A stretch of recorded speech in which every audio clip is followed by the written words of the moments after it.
Hi everyone, I welcome you all to our channel. तो आज हम 21 मार्च 2021 की न्यूज़ आर्टिकल डिस्कस करेंगे of the Indian Express and 18 to 1920 के जो न्यूज़ आर्टिकल हैं वो हम नोट्स फॉर्मेट में उनको रिवाइज करेंगे, क्या क्या न्यूज़ आर्टिकल पूरे वीक में रहे हैं। ठीक है, सो लेट्स गेट स्टार्टेड। और प्लीज़ आप वीडियो को लाइक करें, शेयर करें एंड सब्सक्राइब करें एंड बेल आइकन को प्रेस करें। सो आज 21 मार्च को एक इम्पॉर्टेंट डे सेलिब्रेट किया जाता है, वर्ल्ड फॉरेस्ट्री डे। ठीक है, 21 मार्च को वर्ल्ड फॉरेस्ट्री डे सेलिब्रेट किया जाता है। और इसके बारे में देख लेते हैं हम क्या है। सो IDF, that is international day of forest, ये जो शुरुआत हुई थी 2012 से ये मनाया जाता है और यूनाइटेड नेशन जनरल असेंबली ने ये प्रोक्लेम किया था। ठीक है, so the day celebrates and raise awareness of the importance of all types of forest. और हर साल इस दिन जो इंटरनेशनल डे ऑफ फॉरेस्ट होता है, जो सारी कंट्रीज़ होती हैं वो लोकल, नेशनल, इंटरनेशनल एफर्ट्स को इनक्रेज करती हैं कि ये सारी जो फॉरेस्ट और ट्री से रिलेटेड जो एक्टिविटीज़ हैं वो हों एंड ट्री प्लांटिंग कैंपेन्स हो। तो 2021 की जो थीम है वो क्या है? Forest restoration, a path to recovery and well being. ठीक है, तो ये इसकी थीम है। And forest cover 1/3 of the earth land masses, performing vital functions around the world. और 1.6 बिलियन जो पीपल हैं, 2000 indigenous culture depends on forest. ठीक है, तो अपनी जो बेसिक इम्यूनिटीज़ होती हैं लिवलीहुड्स के लिए, मेडिसिन, फ्यूल, फूड के लिए, तो इतने सारे मतलब 1.6 बिलियन जो लोग हैं और इंक्लूडिंग 2000 इंडिजिनस कल्चर्स, तो वो इन्हीं पे डिपेंडेंट, फॉरेस्ट पे डिपेंडेंट है। And forests are the most biologically diverse ecosystem on land, home to more than 80% of the terrestrial species of animal, plants and insects। तो ये भी एक important data है। Deforestation accounts for 12 to 20% of the global green house emissions. ठीक है, तो ये है। और कल जो इम्पोर्टेंट डे थे उनके बारे में भी एक बार हम देख लेते हैं। तो वर्ल्ड स्पैरो डे हर साल मनाया जाता है 20 मार्च को to raise awareness about this bird. ठीक है, तो ये बर्ड है sparrow and first celebrated in 2010, and the initiative was started by the nature forest society forever societies of India। ये इनिशिएटिव किसके द्वारा शुरू किया गया था? Nature Forever Society of India. और इंडिया में एक हाउस स्पैरो भी है found throughout the country up to the Assam valley and lower parts of the Assam hills towards and eastern Himalayas. So this species is replaced by the Eurasian tree sparrow. And अगर हम house sparrow के बारे में जो दूसरे point हैं वो देखें, तो साइंटिफिक नेम ये देख सकते हैं आप इसका, पैसर डोमेस्टिकस। एंड कंजर्वेशन जो स्टेटस है इसका IUCN की रेड लिस्ट में, वो क्या है? Least concern LC। And habitation and distribution की बात करें हम स्पैरो के, तो हाउस स्पैरो ने ये बोला है कि every continent except Antarctica, China and Japan, it is native to, मतलब ये वाइड स्प्रेड है सारे ही कॉन्टिनेंट में। और ये क्या है? नेटिव है यूरेशिया एंड नॉर्थ अफ्रीका के। ओके, एंड केवल ये अंटार्कटिका, चाइना और जापान में ये यहाँ पे नहीं है। And it's the state bird of Bihar and Delhi. तो अगर ये भी आता है कि कहाँ का राज्य पक्षी है स्पैरो, तो बिहार का और दिल्ली का। And it is known to stay close to human habitations, human के मतलब जहाँ पे घर होंगे वहीं पे ये पास पास में रहती हैं। अर्बन सिटीज़ में भी ये कॉमनली रहती हैं। तो इनके अगर डिक्लाइनिंग की बात करें, पॉपुलेशन इनकी क्यों कम हो रही है, तो मेनली सबसे पहले तो ये कि अब लोगों के घर का जो आर्किटेक्चर है वो बिल्कुल डिफरेंट बन गया है, तो ये इनको यहाँ पे नहीं रह पाती है, unfriendly architecture. Then chemical fertilizers का यूज़ होता है फसलों में, क्रॉप्स में। देन नॉइज़ पोल्यूशन है, बाकी जो एग्जॉस्ट फ्यूम फ्रॉम व्हीकल्स है, तो इस वजह से ये नहीं रह पाती है। Then international happiness day of happiness भी था, तो ये आप देख सकते हो। उसके अलावा जो आज की और न्यूज़ है वो देख लेते हैं। Myanmar in turmoil, let in refugees, Mizoram CM writes to PM। ठीक है, अब यहाँ पे अभी रिसेंटली सेंट्रल गवर्नमेंट ने क्या बोला था कि जो भी एक इन्फ्लक्स हो रहा है रिफ्यूज़ीज़ का, ठीक है, जो भी मतलब म्यांमार में जो चल रहा है, वहाँ पे म्यांमार में काफ़ी सारे लोग प्रोटेस्ट कर रहे हैं। किस वजह से? क्योंकि वहाँ की जो पूरी सिविलियन गवर्नमेंट की पावर है, जो एक डेमोक्रेटिक पार्टी थी, मतलब जो इलेक्टेड गवर्नमेंट थी वहाँ पे, तो उनकी सारी पावर किसने ले ली है? मिलिट्री ने ले ली है। तो इस वजह से वहाँ पे लोगों को जो डेमोन्स्ट्रेशन भी कर रहे हैं पीसफुली, तो उनको भी मारा जा रहा है। तो वो लोग क्या आ रहे हैं, जो म्यांमार के जो मतलब स्टेट है, तो वो कहाँ से मिलते हैं? हमारे जो नॉर्थ ईस्टर्न, उत्तर पूर्वी राज्य हैं, तो उनसे मिलते हैं। तो यहाँ पे वो सारे लोग आ रहे हैं। तो यहाँ पे सेंट्रल गवर्नमेंट ने ये सारे जो नॉर्थ ईस्टर्न स्टेट हैं इनको बोला था कि आप यहाँ से देखना कि जो भी इन्फ्लक्स हो रहा है रिफ्यूज़ीज़ का, तो यहाँ पे ना हो, और उनको डिपोर्ट करें उन्हीं कंट्री में जहाँ से वो आ रहे हैं, ठीक है। और centre all boarding state and the force guarding the border to prevent the influx and deport those who have come in since the coup. So mainly जो पुलिस पर्सनल है वो अब यहाँ पे, लेकिन जो मिज़ोरम के सीएम हैं, ठीक है, जोरमाथंगा, तो इन्होंने ये बोला है, प्राइम मिनिस्टर से अर्ज किया है कि आप इसमें इंटरवेन करो और पॉलिटिकल अजाइलम दो उन रिफ्यूज़ीज़ को, क्योंकि म्यांमार क्या है, हमारा एक इमीडिएट नेबर है, ठीक है। तो सबसे पहले उनको हमारी ज़रूरत है। प्लस हम एक डेमोक्रेटिक कंट्री हैं और हम बहुत ज़्यादा मतलब मानते हैं कि हमारे जैसे अतिथि देवो भव बोला जाता है। तो इस वजह से एक ह्यूमन जो कैटास्ट्रॉफ से वो कंट्री घिरी हुई है, तो यहाँ पे हमको कुछ इंटरवेंशन करनी चाहिए और एटलीस्ट जो है लोग आना चाह रहे हैं उनको शरण देनी चाहिए, ठीक है। तो मिज़ोरम के सीएम ये बोल रहे हैं। Then CM mention that the Myanmar areas bordering Mizoram area inhabited by Chin. तो चिन जो कम्युनिटी है वो यहाँ पे है, and who are ethnically are Mizo brethren with whom we have been having close contacts. मतलब म्यांमार के जो बहुत सारे जो लोग हैं, जो वहाँ की फैमिलीज़ है, तो उनके कुछ रिलेशंस भी हैं, मतलब फैमिली रिलेशंस भी हैं। किसी ने जो मिज़ोरम के लोग हैं वहाँ वालों से शादी भी की हुई है, तो इस तरीके से उनके कुछ रिलेशंस भी हैं। और throughout these years even before India became independent, है ना, तो तब से ही मतलब ये थे। So therefore Mizoram can not remain indifferent to their suffering today. So India can not turn a blind eye to this humanitarian crisis unfolding right in front of us in our own backyard. So यही सब चीज़ें बोला है कि यहाँ पे policy issue मतलब ये देखना चाहिए। हम ठीक है, कॉशियसली हमें देखना है, but we can not ignore this humanitarian crisis, कि हम उस चक्कर में हम मतलब अपने कंट्री में जो इन्फिल्ट्रेशन प्रोसेस, मतलब ये सारी चीज़ें ना हो। लेकिन हमें ऐसा भी नहीं है कि हम मानवीय जो आधार पे भी मतलब लोगों को ना रखें। सो इंडिया को हमें ज़्यादा ओपन रहना चाहिए इस मैटर में और इंटरवेन करने की ज़रूरत है। तो यही यहाँ पे कहना है। और म्यांमार बॉर्डर, इंडिया म्यांमार जो बॉर्डर है इन मिज़ोरम 510 किलोमीटर का है, had inform the centre in early March that the state is supporting the movement of refugees and has promulgated an SOP. तो स्टैंडर्ड ऑपरेटिंग प्रोसीजर भी मतलब वहाँ की Mizoram government ने निकाले थे कि किस तरीके से रिफ्यूज़ी को असेस्ट करना है और जो उनका मतलब सारी चीज़ें हैं उसको फैसिलिटेट करना है।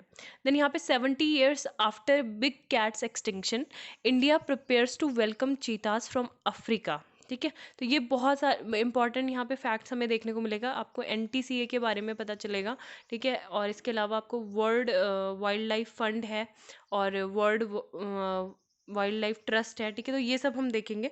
सो यहाँ पे ये क्या है, अगर 70 सालों की बात करें, ईयर्स आफ्टर द चीता वाज डिक्लेयर्ड लोकली एक्सटिंक्ट और एक्सट्रिपेटेड। एक्सट्रिपेटेड मतलब यही होता है कि मतलब डिक्लाइन हो जाना, ठीक है, पूरी तरीके से वो रिडक्शन हो गया है उसका। So India will receive it's first batch of large cats, हम अफ्रीका से लाएंगे इस साल के अंत में। और अफ्रीका में एक कहाँ से, नामीबिया से, ठीक है। नामीबिया की कैपिटल आप मुझे बता सकते हैं, और साउथ अफ्रीका की भी। तो इन दो जगह से हम क्या लाएंगे, चीता को लाएंगे, दो कंट्री से। एंड द हाईएस्ट चीता पॉपुलेशन है पूरे वर्ल्ड में इन दो कंट्रीज़ में, इसलिए हम यहाँ से ला रहे हैं, ठीक है। So will arrive to train Indian forest officers and wildlife experts on handling, breeding, rehabilitation, medical treatment and conservation of the animals. So ऐसा पहली बार हो रहा है the word that a large carnivore will be relocated from one continent to another continent, ठीक है। अब यहाँ पे आगे हम ये भी पढ़ेंगे कि क्या मतलब चीता किस उसमें लिस्ट में आता है। अब यहाँ पे देखो है कि एशियाटिक चीताज इन इंडिया 1947 में मतलब ये लास्ट 3 थे। और जब यहाँ पे कौन आए थे, रामानुज प्रताप सिंह। तो Maharaja Ramanuj Pratap Singh Deo of Koriya hunted and shot the last 3 recorded Asiatic cheetah. तो तब भी वो 3 भी एक्सटिंक्ट हो गए थे और 1952 में गवर्नमेंट ने एक्सटिंक्ट डिक्लेयर कर दिया था। अब while the current relocation attempt began in 2009, it is only last year that the Supreme Court gave the green signal to the center। ठीक है, तो यहाँ पे जो सारे ये सब हैं, wild life trust of India and ministry of environment forest and climate change, तो ये सब इनकी बात कर रहे हैं। ठीक है, एंड NTCA WWF। तो पहले ये हम देख लेते हैं कि कौन सी साइट पे मतलब इनको रिलोकेट किया जाएगा अफ्रीका और नामीबिया से, मतलब साउथ अफ्रीका एंड नामीबिया से। सो 6 साइट्स हैं और जो मतलब असेस्ट की गई थी 2010 में, have now been reassessed by world wildlife world जो क्या है, wildlife institute of India. So यहाँ पे जो साइट है वो है Mukundra hills tiger reserve, Shergarh wildlife sanctuary. तो ये कहाँ है? राजस्थान में है। ठीक है, राजस्थान में कौन कौन सी है? Mukundra hills tiger reserve, Shergarh wildlife sanctuary in Rajasthan, और फिर Gandhi Sagar wildlife sanctuary और Kuno national park, Madhav national park, Nauradehi wildlife sanctuary. तो ये मध्य प्रदेश में है। ठीक है, तो आप इनका स्क्रीनशॉट लेके इनको याद कर सकते हैं। And the site has been monitored since 2006 as it had also been identified for relocating for Asiatic lions. तो मेनली ये है कि जो लॉयन है और लॉयन के साथ साथ चीता, तो इनके मतलब ये सेम जो हैबिटेट है उसको भी शेयर कर सकते हैं, जो सेमी एरिड ग्रासलैंड होती है। ठीक है, तो ये पूरी जो गुजरात राजस्थान मध्य प्रदेश वाली बेल्ट है, तो वहाँ पे ये है। तो इससे कोई भी ऐसे मतलब दिक्कत नहीं होगी। Park spans across 261 square kilometre. तो अब यहाँ पे हम मेनली देख लेते हैं। ठीक है, कि क्या है NTCA के बारे में और बाकी की जो अथॉरिटीज़ हैं उनके बारे में एक बार देख लेते हैं। सबसे पहले हम वर्ल्ड वाइल्ड लाइफ फंड के बारे में देखेंगे। ये एक नॉन गवर्नमेंटल ऑर्गेनाइजेशन है जो 1961 में इस्टेब्लिश हुआ था, 1961 में। और जो इसका हेडक्वार्टर है वो ग्लैंड स्विट्ज़रलैंड में है। ठीक है, ग्लैंड स्विट्ज़रलैंड में इसका हेडक्वार्टर है।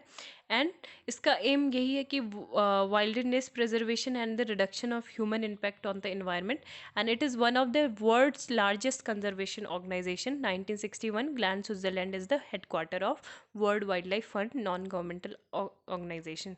और वर्ल्ड बायोलॉजिकल डाइवर्सिटी को कंजर्व करता है, रिन्यूएबल नेचुरल रिसोर्सेज सस्टेनेबल, इनको इंश्योर करता है कि उनका अच्छे से यूज़ हो, और जो पोल्यूशन है, वेस्टफुल कंजम्पशन है, तो उसको मतलब उसका रिडक्शन होना चाहिए, तो इसे प्रमोट करता है।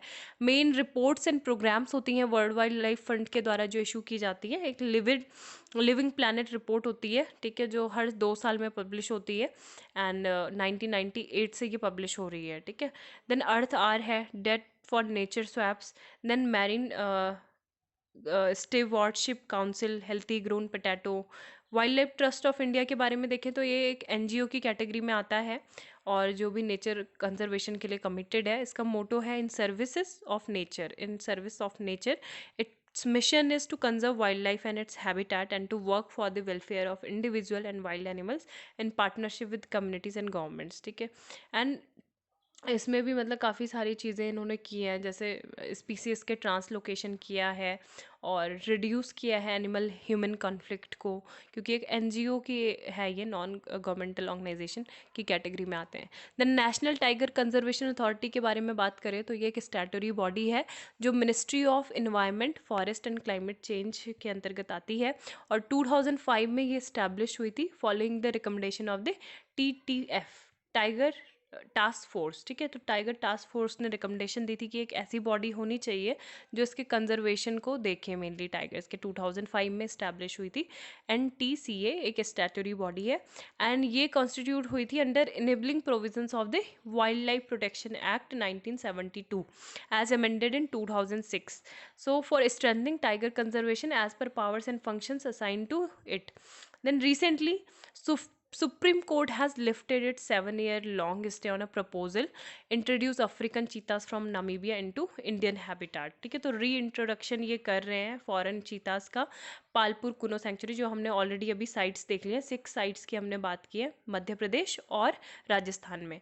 तो IUCN के स्टेटस की बात करें अगर अफ्रीकन चीता और एशियाटिक चीता के बारे में, तो अफ्रीकन चीता का स्टेटस वल्नरेबल है और एशियाटिक चीता का क्रिटिकली इंडेंजर्ड। ठीक है, साइट्स जो है, साइट्स के स्टेटस में क्या है, अपेंडिक्स 1 में ये आता है, और अपेंडिक्स 1 में ही ये एशियाटिक लॉयन भी चीता भी आता है। ठीक है, सो हैबिटेट की बात करें तो ये आप इसका हैबिटेट देख सकते हैं। ईरान में 40 to 50 फाउंड होते हैं only in Iran. Around 6,500 7,000 African cheetahs present in the wild. Then physical characteristics की बात करें तो ये बिगर होते हैं in size as compare to Asiatic cheetah. ठीक है, तो और जो ये एशियाटिक चीताज होते हैं वो स्मॉलर पिलर होते हैं then the African cheetah, has more fur, smaller head and a longer neck. Usually इनकी आंखें थोड़ी लाल होती हैं and they have a more cat like appearance, है ना। तो ये थोड़ा ये इमेज भी इनकी यहाँ पे है। ठीक है, काफ़ी डिफरेंस है ये। देन तो अभी हमारे यहाँ पे ये वाले आ रहे हैं। ठीक है, यहाँ दोनों जगह पे ये वाले। According to United Nation, cheetahs are listed as vulnerable by the IUCN की जो रेड लिस्ट है of threatened species, but recent study revealed the declines in its significant population. तो साइंटिस्ट ने मतलब ये बोला है कि एंडेंजर्ड कैटेगरी में ये आ सकते हैं। And North Africa and Asia they are consider to be critically endangered. ठीक है, नॉर्थ अफ्रीका और एशिया की बात करें तो यहाँ पे क्रिटिकली इंडेंजर्ड है। तो ये हो गई पहले पेज की बात, जो फ्रंट पेज में जो इंपॉर्टेंट न्यूज़ थी। इसके अलावा एक और इम्पॉर्टेंट न्यूज़ है, यूएस डिफेंस जो सेक्रेटरी हैं वो यहाँ पे इंडिया की विजिट में आए थे। विज्ञान भवन में भी इन्होंने काफ़ी बात की।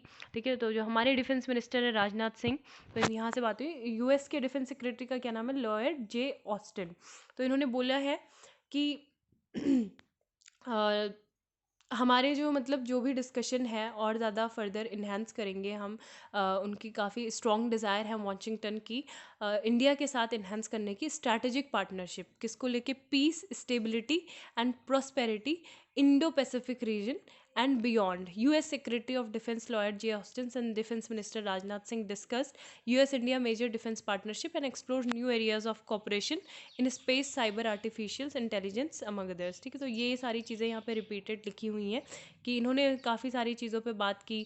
मतलब अगर इनसे ये पूछा गया कि क्या इंडिया में मतलब ह्यूमन राइट्स पे भी बात हुई जो मुस्लिम माइनॉरिटीज़ में नॉर्थ ईस्ट में हो रहे हैं, तो यहाँ पे प्राइम मिनिस्टर का कहना था इस तरीके की कोई भी बात नहीं हुई। ठीक है, बाकी ये सब है। अगर हम इंडिया और मेनली यूएस के डिफेंस रिलेशंस की बात करें, ठीक है, तो क्या आता है मतलब अभी रिसेंटली हमने एक लिमोवा देखा था। ठीक है, लिमोवा के बाद हमने कॉम कासा अग्रीमेंट देखा था, अगर हम मेनली डिफेंस सेगमेंट की बात करें। और हमने देखा है बेका। ठीक है, तो ये कुछ है इम्पॉर्टेंट, तो एक बार देख लेते हैं ये। अभी रिसेंटली क्योंकि जो 2020 में 2+2 मीटिंग हुई थी, तो उसमें ये बेका एग्रीमेंट हुआ था, basic exchange and cooperation agreement. तो ये मेनली क्या है, largely pertains to geospatial intelligence and sharing information on maps and satellites images for defense। ठीक है, मेनली डिफेंस से रिलेटेड ये है, और जो इंटेलिजेंस है, इंफॉर्मेशन है, मैप्स से रिलेटेड, वो सारी एक दूसरे के बीच में शेयर करना। और anyone who sails a ship, flies an aircraft, fight wars, locates target, response to natural disasters, और even navigates with a cell phone relies on geospatial intelligence. तो इस वजह से बहुत इंपॉर्टेंट हो जाता है। तो ये बेका क्या करेगा, इंडिया को अलाउ करेगा कि जो यूएस के एडवांस जियो स्पेशल इंटेलिजेंस है वहाँ पे उसको यूज़ कर सके and enhance the accuracy of automated system in weapons like missiles and armed drones। ठीक है, it will give access to topographical and aeronautical data and products।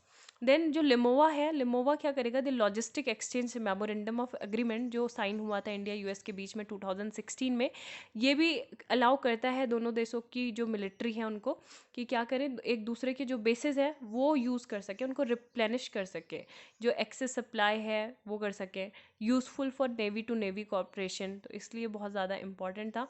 And इसमें ट्रस्ट, और ये ट्रस्ट को जो है इन्हेंस करता है। And it took almost a decade to negotiate LEMOA. ठीक है, तो ये हमारी काफ़ी मेहनतों के बाद ये सारे एग्रीमेंट हुए हैं। कॉम कासा मतलब क्या है, the communication compatibility and security agreement. ये 2018 में हुआ था आफ्टर 2+2 डायलॉग। एंड ये भी यूएस को अलाउ करता है कि ये प्रोवाइड करेंगे इंडिया को encrypted communication equipment and system. So जो हमारी इंडिया और यूएस के मिलिट्री कमांडर्स, एयरक्राफ्ट, शिप्स हैं, वो एक दूसरे से कम्युनिकेट कर सके एक सिक्योर नेटवर्क नेटवर्क के थ्रू, जब भी कोई युद्ध हो, मतलब कोई भी पीस एंड वॉर के टाइम पे एक इनक्रिप्टेड वे में ये क्या कर सके, बातचीत कर सके, ठीक है। तो ये भी एक था।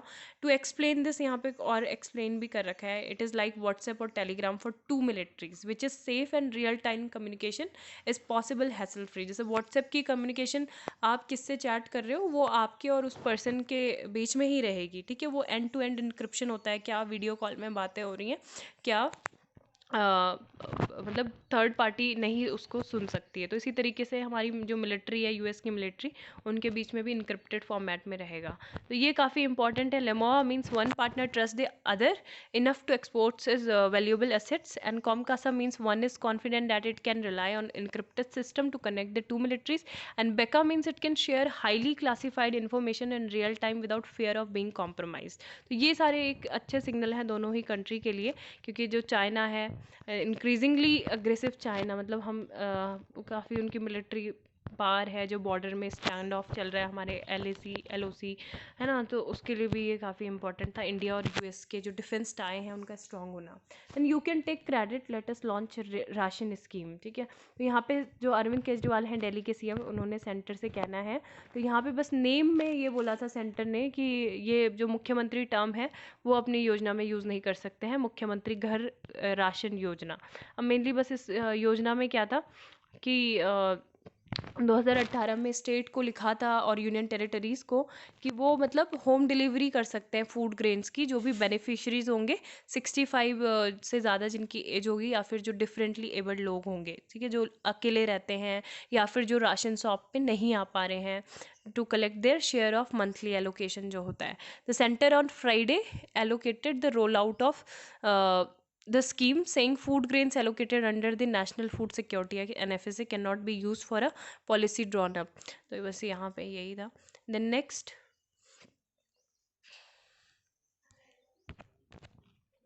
यहाँ पे जो आर्टिकल्स है, पॉलिटिशियंस आर नॉट गॉड्स, है ना, तो ये तवलीन सिंह ने लिखा हुआ है मेनली। जैसे अभी कुछ ऐसे ऐसे रिमार्क भी दिए थे काफ़ी सारे, तो वही सब चीज़ें इसमें बातें की गई है, तो इतना खास तो है नहीं। बस अभी ये था कि उत्तराखंड के जो रिसेंटली अभी न्यूली अपॉइंटेड CM है तीरथ सिंह रावत, तो उन्होंने अभी क्या बोला कि a day will come when like Shri Ram and Shri Krishna the people of India will worship Modi as a god. तो ये चीज़ें मतलब बोली जा रही हैं पॉलिटिशियंस के। और इसके अलावा वुमेन पे जो अभी बोला था, एक रिमार्क दिया गया था कि रिप्ड जीन्स नहीं मतलब पहननी चाहिए, और वो संस्कार को डिनोट करती है कि किस तरीके के अपने बच्चों को किस तरीके के संस्कार देंगे। So how dare he think he has the right to tell women what they should and should not wear. तो ये चीज़ें मतलब एक वुमेन की इंडिपेंडेंट चॉइस होती है कि उसे क्या पहनना है क्या नहीं पहनना है, और कहाँ पे किस तरीके के जो अटायर्स हैं वो उसे पहनने। तो it's an independent choice of women, तो वन कैन नॉट से इन दैट थिंग। तो यही सब चीज़ें यहाँ पे बोलनी है कि कुछ भी मतलब बोल रहे हैं। Then the march of Myanmar of generals, तो यहाँ पे अभी क्या होगा, March 27 को 6 डेज अवे अभी बचे हैं। एंड यहाँ पे तमा डॉ, ठीक है, ये आर्म्ड फोर्सेस है म्यांमार की, and it's a red letter day from 1945। तो यहाँ पे ये एक डे सेलिब्रेट करते हैं। एंड लास्ट ईयर अभी जब मतलब क्या हुआ था, NLD ने इलेक्शन जीते थे, और उसके बाद से इन्होंने अभी फ्रॉडुलेंट कंडक्ट करके उन इलेक्शन को मिलिट्री ने अपने हाथ में सारी पावर ले ली है। और आंग सान सूकी को कहाँ रखा है, डिटेंशन में रखा है। उनके जो NLD के जो लीडर्स हैं बाकी के भी, वो भी सारे डिटेंशन में ही हैं। एंड उनके जो आंग सान सूकी के जो फादर थे, आंग सान, ठीक है, सो इन्होंने ही 1945 में जो बर्मा नेशनल आर्मी रिवॉल्ट है वो स्टार्ट किया था, उसको ही बोला गया था रेजिस्टेंट डे, ठीक है, उसको रिनेम कर दिया गया TATMADAW डे, ठीक है, टैट मदाओ या फिर कुछ भी बोलो, टैट मदाओ, बस रेजिस्टेंस डे था। तो आंग सान को बोला जाता था, सूकी के फादर को, मतलब बर्मा के हीरो, ठीक है, म्यांमार का नाम पहले बर्मा था। तो उनको 1941 में ही founded the Burma Independence Army with Japanese help, and one of the 30 comrades he had been trained by the Japanese on the occupied island of Hainan in China. तो फिर उस टाइम पे मतलब काफ़ी ज़्यादा वहाँ पे दिक्कतें हुई थी। देन फिर ड्रामेटिक राइज हुआ था नी विन का भी, है ना। तो वो चीफ बने थे ठामडाओ के 1949 में। उन्होंने पावर को ग्रैब कर लिया था 1958 में, but return the Rin of prime minister you know a little year ago. तो ये सारी चीज़ें यहाँ पे बोली गई हैं। फिर नेम चेंजिंग हुआ था, जैसे कैपिटल का दर बर्मा जो था म्यांमार बन गया था, एंड रंगून जो था यंगून बन गया था। तो यही सब बातें यहाँ पे लिखी हुई हैं, ठीक है। 19 ईयर्स। और across Myanmar troops are on the streets quelling protest after the Tatmadaw carried out a coup on February 1 to end the countries dalliance with democracy. यहाँ पे बस सेंटर की पॉलिसीज़ के बारे में बोला गया ऑथर के द्वारा कि काफ़ी सारे मतलब सरप्राइजेज होते हैं जब अनलिशियस पॉलिसीज़ की बात होती है, चाहे वो अगर डिसीजन हो या फिर लॉ पास करती है गवर्नमेंट। अभी जैसे प्राइवेटाइजेशन की बात की गई है बैंक्स की, या फिर जो PSU है उनको सेल करने की बात की गई है, या फिर जो ब्यूरोक्रेसी है तो उसमें लेटरल एंट्री की बात की गई है, और जो फ्यूल प्राइसेस हैं वो काफ़ी ज़्यादा बढ़ रहे हैं, ठीक है। वो अचानक से बढ़ रहे हैं तो किसके ऊपर बर्डन आ रहा है? मेनली जो मिडिल और लोअर मिडिल क्लास है। मेनली वही लोग क्या रहते हैं जो एवरीडे मतलब जो सब्सिस्टेंस मतलब मेनली जो एनर्जी चाहिए होती है, तो वही है। And poor are out of the equitation of price. तो ये सब है। ये कुछ ओपिनियन है। Then Turkey withdraws from landmark European treaty protecting women. तो यहाँ पे एक इस्तांबुल कन्वेंशन थी, तो इससे टर्की विड्रॉ कर रहा है। काफ़ी ज़्यादा प्रोटेस्ट यहाँ पे चल रहा है इस चीज़ को लेके, ठीक है। तो इस्तांबुल कन्वेंशन जो 2014 में आई थी फोर्स में, 2014 में। अब ये एक लीगली बाइंडिंग इंस्ट्रूमेंट था to create a comprehensive legal framework. एक लीगल फ्रेमवर्क बनेगा कि मतलब जो भी वुमेन के अगेंस्ट वायलेंस होता है तो उससे रिलेटेड था, ठीक है। तो यहाँ पे कुछ क्रिटिसिज्म भी इसको मतलब मिलते थे कंजर्वेटिव गवर्नमेंट्स के द्वारा, और इसको क्रिटिसाइज़ किया जाता था as a means to undermine the traditional value and promote, मतलब ये ट्रेडिशनल वैल्यू को अंडरमाइन कर रहा है और जो होमोसेक्सुअलिटी है उनको प्रमोट करता है। And due to its principles of gender equality and non discrimination on the grounds of sexual orientation. तो टर्की ही एकमात्र ऐसी कंट्री नहीं है जिसने ये इस्तांबुल कन्वेंशन से विड्रॉ किया है।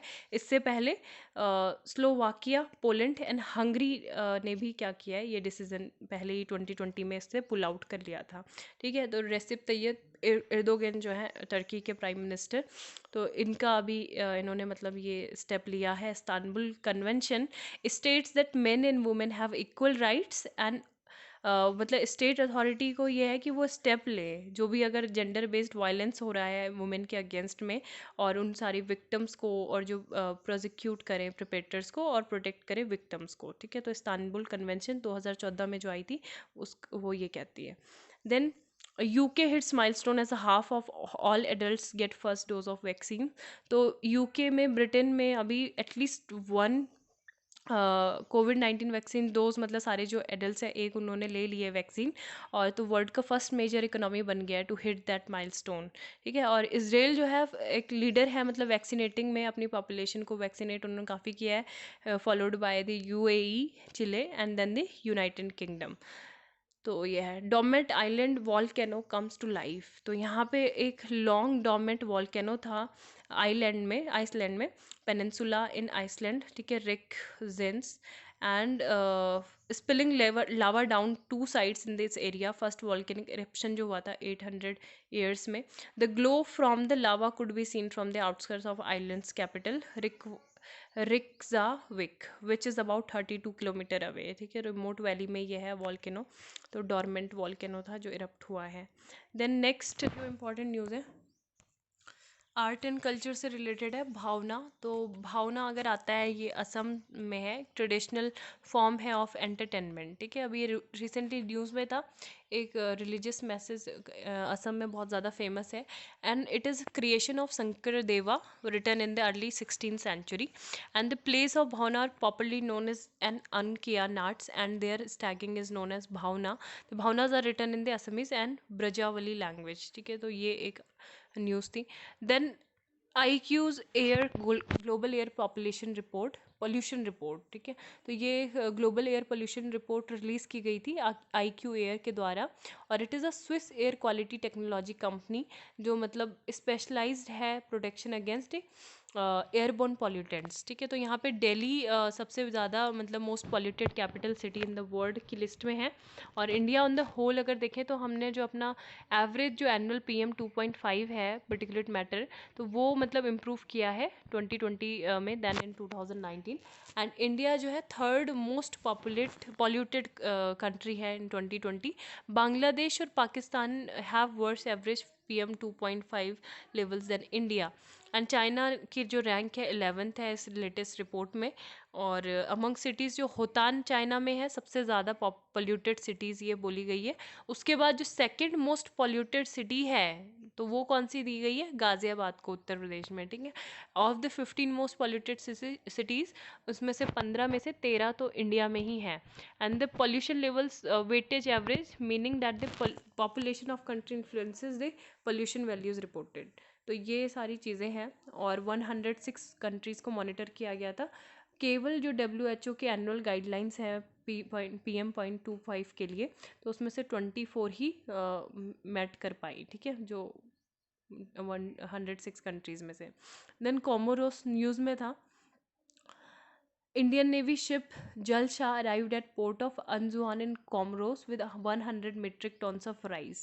ठीक है, तो सागर क्या है, security and growth for all in the Indian reason. तो ये प्राइम मिनिस्टर का जो विजन था उसको हाईलाइट करता है इंडिया और कोमोरोस के बीच में।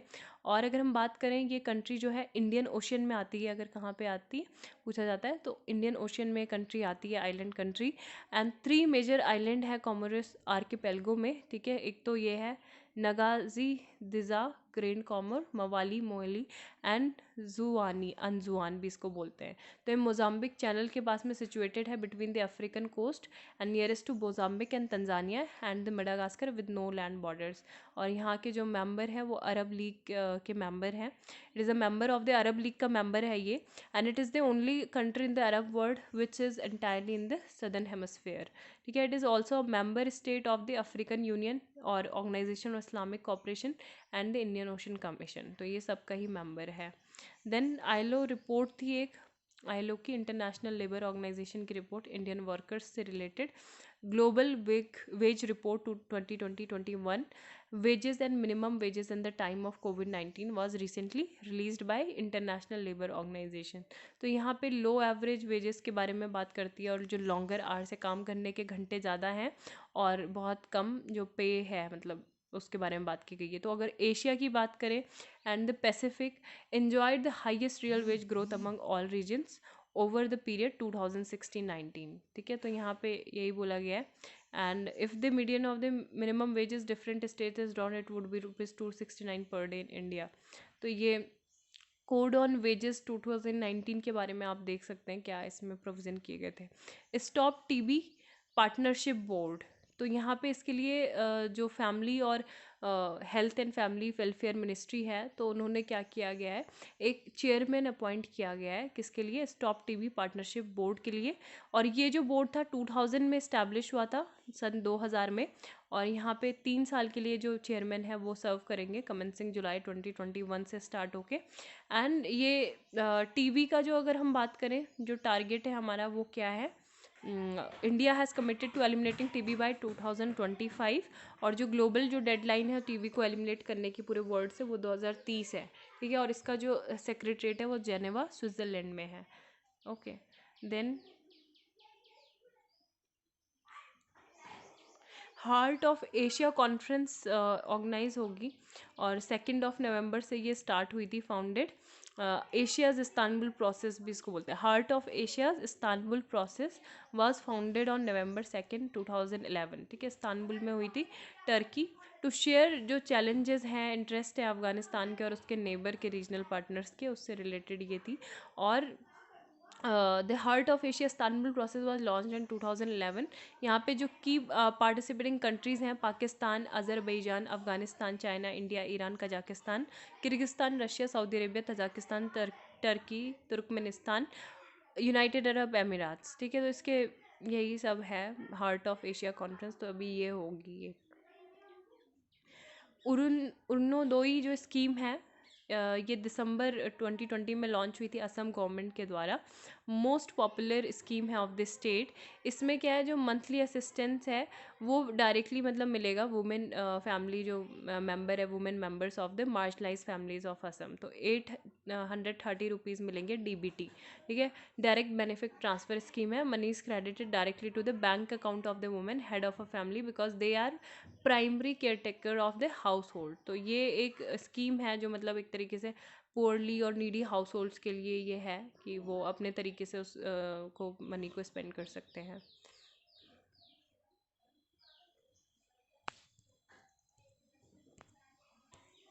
बाकी Indo US science and technology forum है और establish under an agreement between the government of India and US of America in March 2000, ठीक है। तो ये एक बायलैटरल ऑर्गेनाइजेशन है जो फंडेड किया जाएगा DST, that is department of science and technology, government of India और यूएस डिपार्टमेंट ऑफ स्टेट के द्वारा। तो ये साइंस टेक्नोलॉजी इंजीनियरिंग इनोवेशन को क्या करेगा, प्रमोट करेगा। एंड गो इलेक्ट्रिक कैंपेन क्या है, ये मिनिस्ट्री ऑफ पावर के द्वारा लॉन्च किया गया है। इसका ऑब्जेक्टिव ये creating awareness among masses on benefits of adopting electric vehicles and electric cooking appliances such as induction cook hobs, electric pressure cooker। Model state for Vandhan Vikas Yojana, तो मणिपुर को एक चैंपियन स्टेट इमर्ज हुआ है मणिपुर वंधन प्रोग्राम में, और ये काफ़ी ज़्यादा मतलब मेजर सोर्स है लोकल ट्राइबल्स के एम्प्लॉयमेंट के लिए। सो वंधन विकास योजना ये प्रोग्राम था एक branding marketing of minor forest producers की by establishing Vandhan kendras to facilitate creation of sustainable livelihood of forest tribes. तो ये जो ट्राइफाइड थी मतलब ट्राइफेड, तो उनके द्वारा शुरू की गई थी ये स्कीम, वंधन scheme, empowering tribal communities through value addition, ठीक है। तो ये सारी चीज़ें इसमें हैं। Then catch the rain campaign, तो नेशनल वाटर मिशन जो था मिनिस्ट्री ऑफ जल शक्ति के अंतर्गत ये आता है, मतलब लॉन्च किया गया था उनके अंतर्गत। आप ही मुझे बता सकते हैं कि वाटर डे कब सेलिब्रेट किया जाता है, ठीक है, water day. National Register of Indian citizen NRIC, तो ये है कि हर सिटीज़न के लिए मतलब कंट्री के लिए कंपलसरी है कि जो National Register of Indian Citizen है वहाँ पे रजिस्टर करें as per the section 14A of the Citizenship Act 1955 जो 2004 में अमेंड किया गया था। Then world highest railway bridge जो है ये चेनाब रिवर पर बनेगा in Jammu and Kashmir, and 1250 crore का ये ब्रिज रहेगा, 359 मीटर्स का ये रहेगा। And the rail line is expected to be 35 metres taller than the Eiffel Tower. And एक बार ये कंप्लीट हो जाता है तो it will surpass the record of Beipan river Shuibai railway bridge, ठीक है, जो चाइना में है, उसको ये मतलब ओवरटेक कर लेगा। EU has been declared an LGBTIQ freedom zone, तो European Parliament has symbolically declare the entire 27 member bloc as an LGBTIQ freedom zone, ठीक है। तो ये है। और इंटरनेशनल रिन्यूएबल एनर्जी एजेंसी, तो इन्होंने एक जो world energy transition outlook report है ये रिलीज़ की है। एंड इसमें रिपोर्ट में ये कह रहा है कि एक तरीके से जो कोविड-19 क्राइसिस है वो ऑफर करता है an unexpected opportunity for countries to decouple their economies from fossil and fuel, और जो शिफ्ट है वो कहाँ पे कर लें, रिन्यूएबल एनर्जी सोर्सेज पे, ठीक है। और IRENA भी क्या है, एक इंटर गवर्नमेंटल ऑर्गेनाइजेशन है जो एडवांस नॉलेज है जिनका, और जो रिन्यूएबल एनर्जी के लिए मतलब काफ़ी ज़्यादा प्रमोशन करता है रिन्यूएबल एनर्जी का। और 2009 में ये फाउंड किया गया था और it statute entered into force in 8 July 2010। इसका जो हेडक्वार्टर है वो अबू धाबी मस्दर सिटी में है। और IRENA is an official United Nations observer, ठीक है। So thank you, have a nice day.